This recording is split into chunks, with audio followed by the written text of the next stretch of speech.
The Islamic Republic is almost out of gasoline. Some people are saying it's mere days away or weeks away from completely running out of any fuel stock that it has left.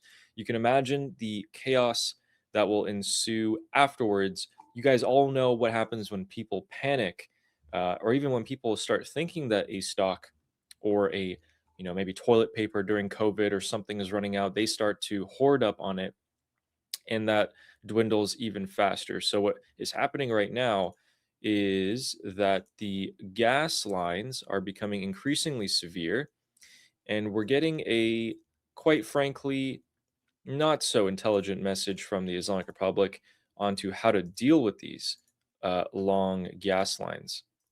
They're saying, let me play this video. Oh, wait, why doesn't it let me? Okay, there we go. صف طولانی جایگاه‌های سوخت و بازرسی از این In this video of the Islamic Republic's media, they're explaining how the long lines are because of the people. The people's consumption of fuel is a lot, and people should, get lower. And they're asking people, how much fuel do you consume, and how long do you have to wait in lines, and this and that, putting the blame on basically everyone except for their own governance here. Their solution: don't form lines. Sort out alternatives on your own. Now, this is quite rich after the Islamic Republic has been caught multiple times in the past week stealing gasoline from the Iranian people. And additionally, we have reports that these gas stations that you guys see here, let's go back in that clip right there. So, this gas station pretty much looks like this. They'll tell you there's no gas. And then the security forces, the Basij, will pull up and start pumping gas. How interesting. They're keeping the gas for the security forces who are now uh, patrolling the city of Tehran and other major cities after receiving an order this week by the head of the Basij, Hossein Taeb, to deploy out in force. They have their rifles fully out, paintball guns, batons, and riding through their motorcycles. Armin, can you give us an idea of why this might be happening now? So, um, guys, the Islamic Republic actually, unlike what people think, works on a lot of good data that they have internal. Okay, a lot of people think that these people are just crazy people that don't know what they're doing, but their behavior gives us access to the information that they have and we don't have. This is why when we were predicting that all of this is going to cause a potential uprising, the Islamic Republic is exposing to us based on this behavior that their data shows the same thing, right? Correct. Absolutely correct. This is a clear indicator of two things. If you run out of gasoline, the people will come out. That's what they're worried about. They deploy a lot of their security forces, not just in the capital city, but the major cities at the moment. But here's the problem. I think that they're hoarding a lot of this gasoline for themselves and taking it because I think in the upcoming uprising they're gonna want to make sure that they have enough gasoline for their own forces to get around and be able to suppress people. In turn, that actually makes the timer for when the uprising arrives shorter. Armin, how difficult is it for the current forces to be able to carry out suppression? Well, unfortunately, not that difficult. The problem is that they will have to spill blood. And in the current situation that they're in, with the international community being forced by the United States to put the Islamic Republic under more isolation, another massacre of the Iranian people does two things. First of all, it will put more condemnation and attention against the Islamic Republic, creates more global unity against the Islamic Republic. One, two, it creates uh,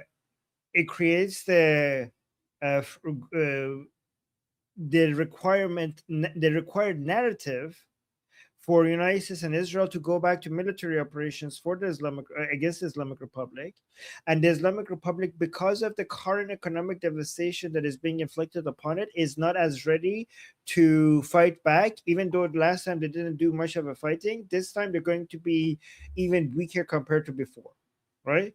So, as much as the Islamic Republic is able and willing to shed the blood of the Iranian people, it is not eager to do that because of what that means.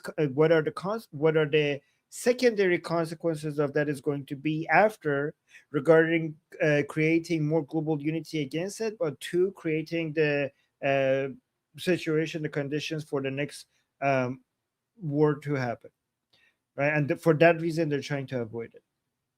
And so during this next uprising that will occur, the Islamic Republic doesn't actually need that many forces in total. Even if some of the Basij don't show up to work, they can still suppress the Iranian people to a large extent.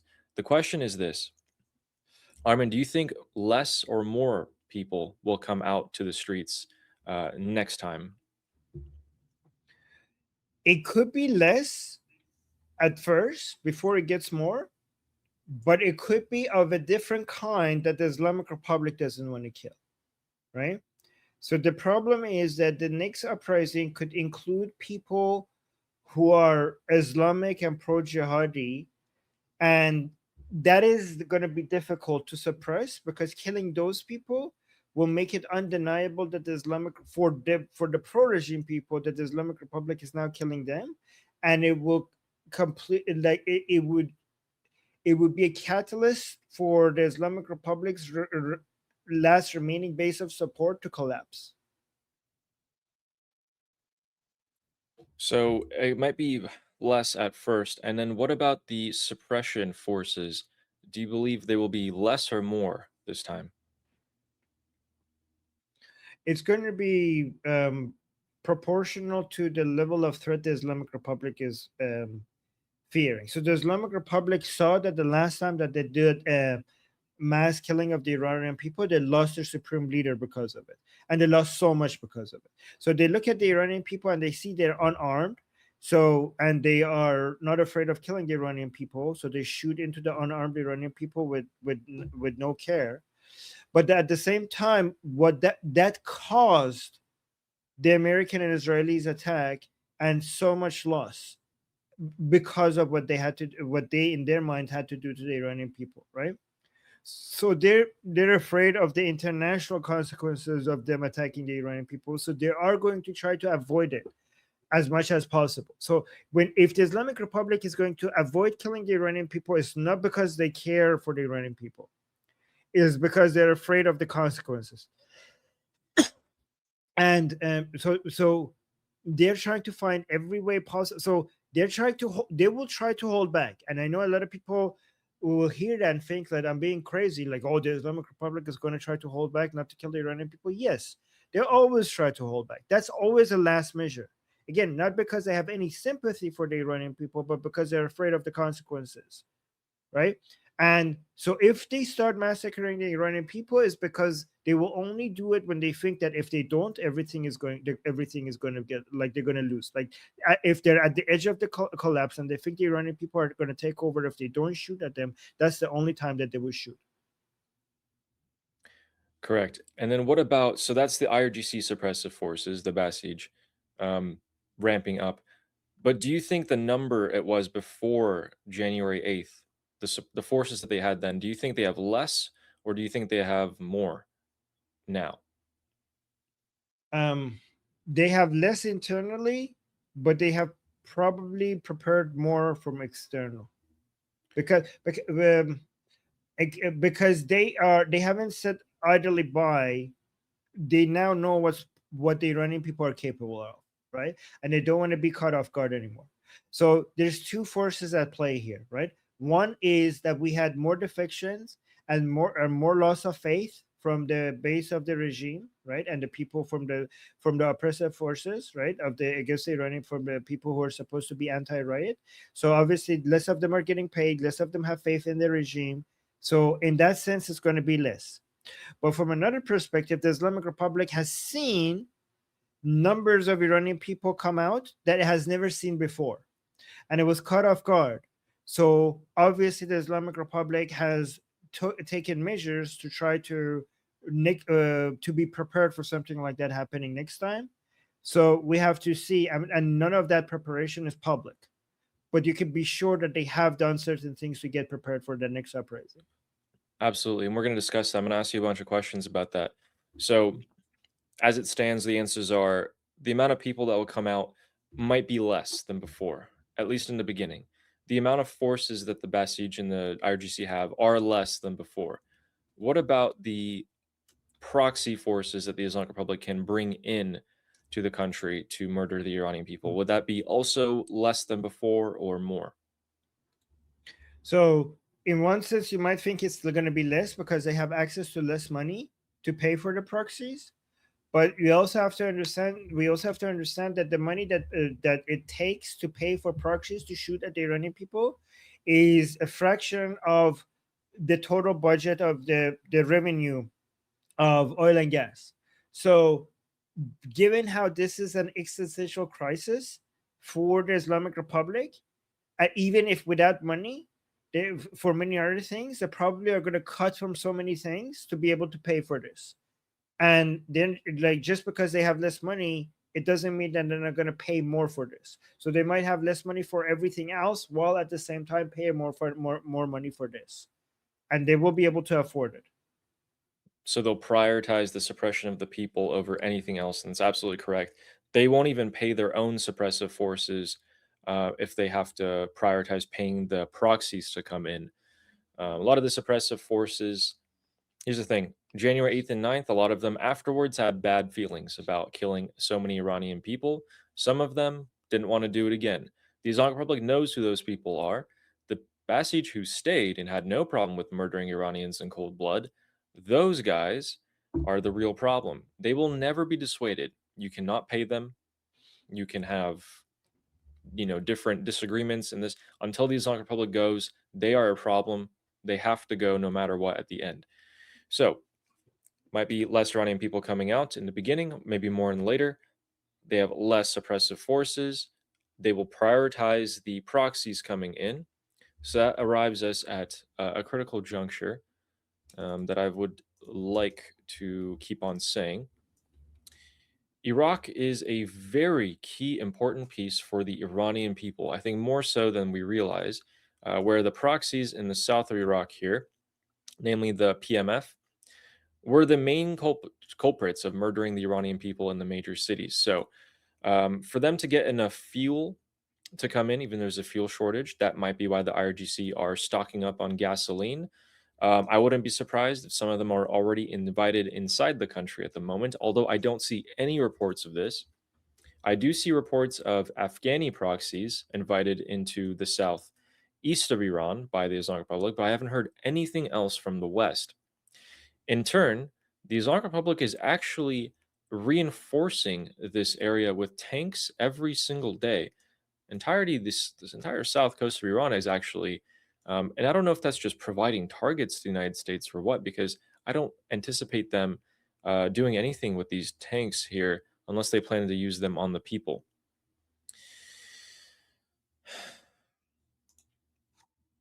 When this next uprising happens, it's difficult to put yourselves in the headspace of someone who's willing to come out. They know what happened on January 8th and 9th. It's a big question of if they're willing to put themselves in the line of danger and get hit by bullets like that again. Armin, what would possibly make someone, a father, a mother, a kid, a teenager, come out on the streets again, knowing what happened on January 8th and 9th? Would it be the threshold of, hey, I have nothing to lose anymore? Yes. You just stole the words right out of my mouth. I was going to say exactly those words. That was exactly what I was going to say. Having nothing else to lose. And Nothing else to lose. do they have to reach that point? Does everyone have to reach that point, or do they think they are about to? They just need to think that they're about to reach that point. Yes, yes. I mean, we had 5 million people, more than 5 million people show up last time with something to lose. So I'm pretty sure people will still show up if many of them are not there yet. But many more people will show up because they think they're getting to the point where they have nothing to lose. Okay. So more and more people are arriving to that conclusion, ladies and gentlemen. If you've been watching our show, you can see the prices, the inflation, um, and everything that's going on. We actually have the inflation numbers for you, freshly polled, and let's show you guys that real quick before we get into what is going to be done about all this. All right. So the average for the past 12 months has been 65% inflation, according to the central bank of Iran. Let's take a wild guess and say that it's just going to be a whole lot more than 65%, because if they're reporting that, it's probably a whole lot worse. Year on year, goods inflation is 121%. By the way, every month they have about 4%, but this is their numbers, guys. This is way worse in reality, okay? This makes people hopeless. Running out of gas makes people hopeless. Seeing the Basij be able to load up on gas while they can't, while the regime supporters still have money and they don't, none of that contributes. And when the Islamic Republic comes out with statements saying it's just the people's fault, it's the people's fault, you guys should consume less gas, you guys should find ways around it, those don't help either. All right, so people come back out in the streets. The IRGC are less in number. The proxies may be less in number. Maybe the regime doesn't have enough money, but it probably will, and it'll bring all the proxies it can. Here's the thing: it can't bring in Hezbollah anymore, can't bring in Hamas anymore. The PMF, they have to be tied up. If they're not tied up, we're at a massive disadvantage. So September 30th is one of the most important deadlines in the freedom of the Iranian people. Period. The proxies say we're not going to disarm. Al Zaidi says you need to disarm. Here's what it depends on. Is Al Zaidi, the prime minister of Iraq, going to back down and give another extension of the deadline, or are the Iraqi counterterrorism forces and the United States going to work together and actually get rid of these proxies? Here's the other question. Once these proxies are losing, because they will in an open fight, they'll lose. Are they going to retreat into Iran? And during that retreat, are they going to be still pursued and hit? These are all questions that we will be finding out in the next 30 days, next few weeks. Okay, so now let's picture in our heads another January 8th. And now these are scary thoughts, but let's picture another January 8th and 9th. The people are back out on the streets. The suppression forces are back out. This time, with what the United States and Israel know and what they have in the region, Armin, do you think that the United States and Israel will sit by this time that the Iranian people come out? In your opinion, what do you think? Well, United States is, I'm not sure. Israel, no. Israel will not sit by. I mean, okay, depends on what you mean by sit by, because neither would sit by. But we have to ask about the level of involvement, right? Because the United States and Israel are not sitting by already, because both Mossad and CIA are right now actively involved inside Iran and doing things. So they're already involved, right? But if we're talking about the level of engagement, you're talking about like kinetic military operations inside Iran. Would we see that? I think we will. I think for Israel, for sure, from United States, pretty likely we are going to see that, because if we have a major uprising, it would be difficult to imagine United States not coming out and supporting the Iranian people, especially after especially if we already have the U.S. Navy there, and President Trump last time saying help is on the way. The Navy being there, the Iranian people being in the streets. If there is no air support for that uprising, it's really hard to imagine the Air Force, the United States having that much power sitting there, and the Iranian people being shot at and no help coming out and supporting them. Really hard to imagine that. So I would say very likely yes. And everyone watching this, ask yourselves, how stupid would it be if the United States sat by and did not do anything the next time the Iranian people did come out on the streets? Just zoom out for a second. Is it really possible even for them to sit by and do nothing? It's in the benefit of the or is in the benefit of the United States for the Islamic Republic to go. The biggest pressure on the Islamic Republic is the Iranian people, and you can't control exactly when they come out. But with the blockade and other such sanctions, it does create an atmosphere for the Iranian people to come out. And when they do, for you to just sit by and do nothing would be stupid to say the least. I mean, it just would go against all logic and reasoning, not to mention how bad it would look politically for Donald Trump, given his previous statements, and just being a champion of democracy, people coming out and getting massacred when the U.S. have forces sitting right there would be insane. My name is Armin Navabi. I'm an Iranian political analyst with decades of experience fighting the Islamic regime inside and outside of Iran. Make sure you follow me for more, and also make sure you join our discussion group. I'm there almost every single day. Come talk to me there and the rest of the people there in our group calls. It's a great place to meet and talk to people who like talking about politics. The link is in the description and or in the bio. You could also get there by scanning the QR code on the screen. See you there.